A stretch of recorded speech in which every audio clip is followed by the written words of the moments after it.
So hi everyone, welcome again to the Pink Aviatrix. This video is another in the series. This video is another in the series Pilots versus Air Traffic Controllers, and today I'm going to be talking about the differences between pilots and air traffic controllers.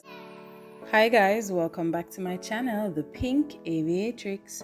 Subscribe if you haven't already, like this video and share it if you find it helpful.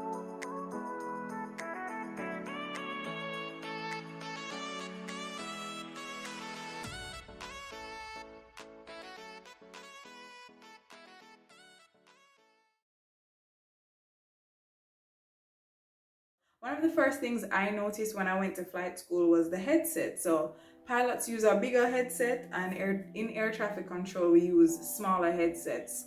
Now I know there are some pilots or some headset styles that are smaller for pilots, but generally speaking, pilot headset big, air traffic controller headset little, or air traffic controller sometimes use a handset. The next main difference between air traffic controllers and pilots is how many aircraft you control at any given time, right? So for a pilot, for example, they only have one aircraft under their control because, that's the one they're flying. But for an air traffic controller, you have control of anywhere from 1 to 10 to 20 airplanes at any given time based on the type of controller you are. So if you look at this snapshot here on screen from flightradar24.com, more than likely one controller is responsible for these aircraft, as in one person talking to each of these aircraft in our airspace. And then based on the sector capacity and controller workload, and if it gets really busy, then the sectors would be split and another controller would be responsible for some and then one responsible for the others. But for the most part, in the en route sector, one controller is responsible for more than one aircraft. And the same thing with approach and the same thing with tower. The next major difference between pilots and air traffic controllers: pilots get to stay in fancy hotels when they, go on trips, whereas air traffic controllers, we go to our homes, right? We go home. Right? So pilots get to travel all across the world and stay in fancy hotels, whereas air traffic controllers, you go to work and you come home, right?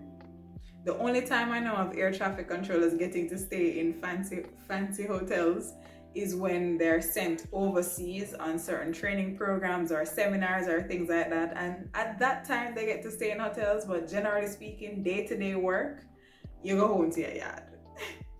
And another main difference, it might be simple, but when I was coming up, I didn't know a lot of these things about air traffic control versus pilots. Another simple but main difference is where you work, right? Pilots work mainly from the air and air traffic controllers work on the ground, right? So that wraps up the differences that I've noticed between air traffic controllers and pilots. If you're a pilot and an air traffic controller, or an air traffic controller, leave in the comment section below some of the differences that you've noticed between pilots and air traffic controllers. Like this video and subscribe. Also, be sure to watch these other videos here in the series Pilots versus ATC.